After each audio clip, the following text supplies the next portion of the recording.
Hello viewers, আসসালামু আলাইকুম। Welcome to my all viewers and subscribers. কেমন আছে সবাই? আশা করছি ভীষণ ভালো আছে। আজকে কিন্তু আবারও নিয়ে এসেছি ভীষণ মজাদার সকালের মোচমোচে নাস্তার রেসিপি। এটা কিন্তু খেতে বাচ্চারা বা বড়রা খুব পছন্দ করে থাকে, আর বানানো যাবে একদমই হাতের কাছের উপকরণ দিয়ে, যেটা বানাতে কিন্তু খুবই কম সময় লাগে আর খুবই সহজ একটা রেসিপি। চলুন দেখে নেওয়া যাক কিভাবে আমরা আজকের এই রেসিপিটি তৈরি করে নিচ্ছি। তো এর জন্য আমি এখানে দুটো আলু নিয়ে নিয়েছি, আর যেটা কিন্তু আগেই সিদ্ধ করে নিয়েছিলাম। আর কেউ চাইলে বড় সাইজের একটি আলু কিন্তু নিতে পারেন। তারপর এগুলোকে আমি কিছুক্ষণ ম্যাশ করে নেব। আলুগুলোকে কিন্তু খুব ভালোভাবে সিদ্ধ করে নিতে হবে, এতে করে কিন্তু আপনি ম্যাশ করতে খুবই সুবিধা হবে আর খেতেও ভীষণ ভালো লাগবে। তাহলে ম্যাশ করা হয়ে গেলে এরপর আমি এর মধ্যে অল্প কিছুটা মরিচের গুঁড়ো দিয়ে দিচ্ছি, আর দিয়ে দেবো 1.5 টেবিল চামচ কর্নফ্লাওয়ার এবং অল্প কিছুটা লবণ। দিয়ে দিচ্ছি 1 টেবিল চামচ সয়াবিনের তেল। তারপর আমি হাত দিয়ে খুব ভালোভাবে এগুলোকে মিক্স করে নিচ্ছি। তো বন্ধুরা দেখতে পাচ্ছ, খুবই কিন্তু অল্প উপকরণ লাগে এই রেসিপিটা তৈরি করতে।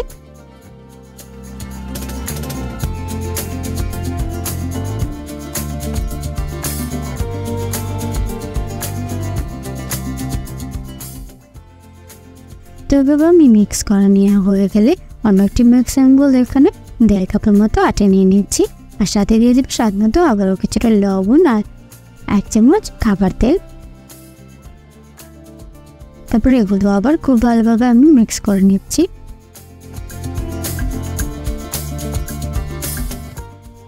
এবং মিক্স করা হয়ে গেলে আমি নর্মাল পানি দিয়ে একটা ডো তৈরি করে নিই, যেটা দিয়ে রুটি তৈরি করে নিতে হবে। তো দেখতে পাচ্ছ আমি পানিটা অল্প অল্প করে দিয়ে কিন্তু ডোটা তৈরি করে নিচ্ছি। তো ডো তৈরি করা হয়ে গেলে এটাকে আমি 20 মিনিটের জন্য রেস্টে রেখে দেবো। সময় না থাকলে কিন্তু আপনি স্কিপ করতে পারেন। তো চলে এসেছি 20 মিনিট পর, আর ওখান থেকে আমি অল্প কিছুটা খামির নিয়ে এভাবে রাউন্ড শেপ করে নিচ্ছি, আর তার উপরে কিন্তু কিছুটা কর্নফ্লাওয়ার দিয়ে হাত দিয়ে রাউন্ড শেপ করে এবার একটা রুটি তৈরি করে নিচ্ছি।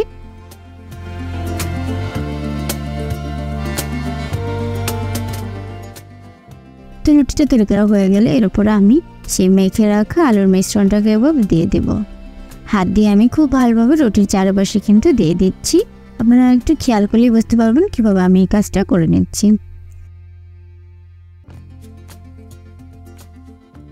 তারপর আমি এক পাশ থেকে রুটিটাকে উল্টিয়ে কিন্তু একটু পাতলা করে ভাঁজ করে নিচ্ছি। এটাকে একটু রোল শেপ করে নিতে হবে।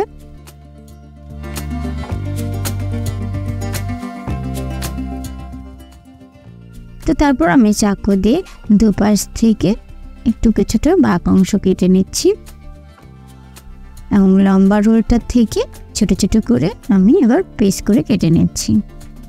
এগুলো কিন্তু খেতে ভীষণ মজাদার হয়।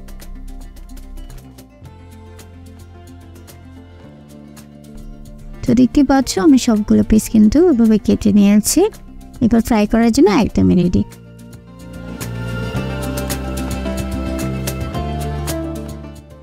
ফ্রাই করার জন্য আমি চুলায় প্যান বসিয়ে তাতে পর্যাপ্ত পরিমাণে কিছুটা তেল দিয়ে তেলটাকে এবার গরম করে নিচ্ছি। তো যখন গরম করে হয়ে যাবে এর মধ্যে আমি নাস্তাগুলোকে এবার দিয়ে দিচ্ছি। তো একে আমি কিন্তু সবগুলো নাস্তা এখানে দিয়ে দিচ্ছি।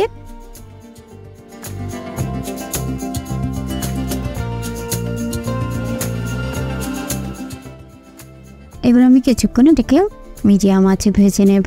মিডিয়াম আঁচে ভেজে নেওয়ার ফলে কিন্তু এটা খেতে ক্রিস্পি হবে।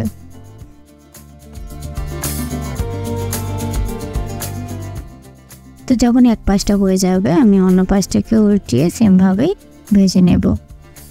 তো এভাবে কিন্তু আমি সবগুলো একটা একটা করে এবার উল্টিয়ে দিচ্ছি। আর দেখতেই পাচ্ছেন বন্ধুরা, এগুলো কতটা সুন্দর একটা কালার কিন্তু চলে এসেছে।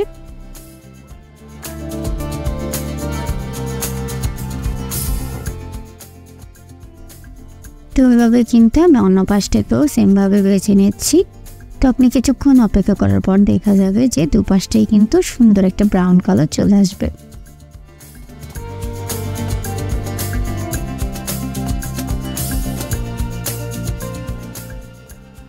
তো দেখতেই পাচ্ছেন অল্প কিছুক্ষণের মধ্যে কিন্তু দুপাশটাই খুবই সুন্দর একটা কালার চলে এসেছে।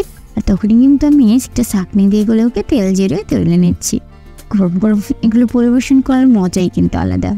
তো দেখতেই পাচ্ছ আমি সবগুলোই কিন্তু এবার তুলে নিচ্ছি, আর এগুলো সার্ভ করার জন্য এখন একদমই রেডি।